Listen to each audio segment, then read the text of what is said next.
So we're here at Rialto Beach on the west coast of the United States in Olympic National Park. And I thought I would tell you a little bit about, I don't know, maybe a gem or at least a really good hack for traveling. And that is a stove made by the company Trangia from Sweden. So basically, you can Google this, you can buy these on Amazon, so I'll let you do your own research. But this stove system is, I think, something like 100 years old. And basically you have this lower and upper aluminum housings. They disconnect from each other and they nest. So the whole thing, when stacked, is only about 4 or 5 fingers in height of this upper one. So this is the base, this is the windscreen, and then it comes with a frying pan, 2 bowls like that, and a little kettle for boiling water.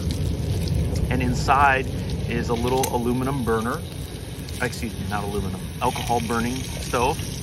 And the one that they get with the Trangia is fine. We've substituted it for a different one for reasons I'll explain in a different video on my backpacking stove.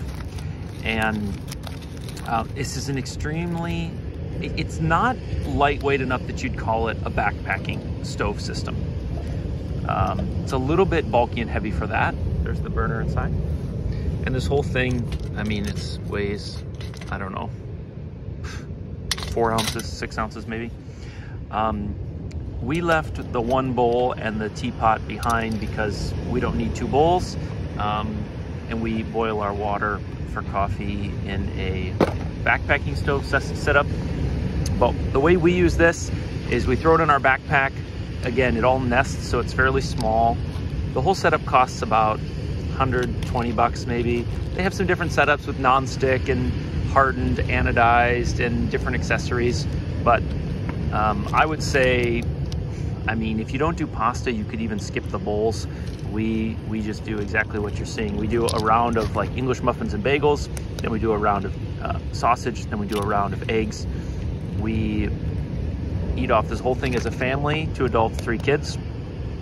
And it's very lightweight, it's very packable, it's very indiscreet, there's no open flames anywhere, there's no propane tanks.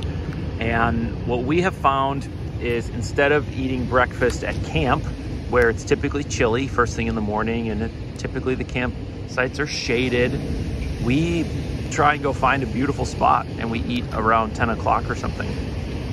And especially with children, they don't like hanging out at beautiful spots for too long unless there's something to do. But if they're eating breakfast, then they're, oh, Paul just got soaking wet. They're more up for that. And so it extends your time in beautiful places with beautiful views. And we've also found there's something very special about doing something ordinary in an extraordinary place. You know, we make eggs every day, it's no big deal back at the house. But when you do it in a place like this, I mean, it's just incredible. And so whether it's drinking a cup of coffee or a cup of tea or some sausages and eggs or whatever, it's just a really unique way to enjoy the outdoors. When I say unique, we don't really see other people doing this. In fact, this is the thing that we do where other people walk by and say like, oh wow, that's a really good idea, and what kind of stove is that, and you know, those sorts of things. So you want to just lift that thing up one more time?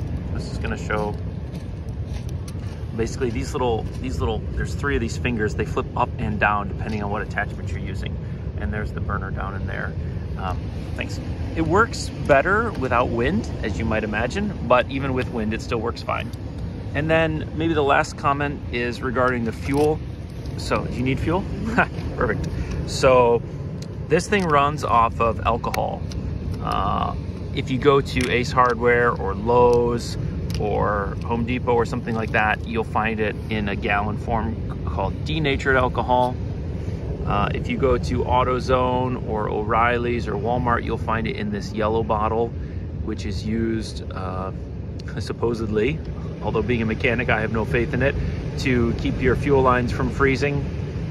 And it's very easy to get along the road. You can find it all over the place, unlike propane canisters or little butane spin-on canisters that you need for backpacking stoves and things like that.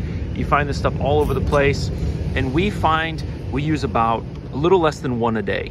So we basically always buy one for each day of the trip, but we don't normally go through them all. So we have like one in reserve. And this costs about $2. And again, we do coffee.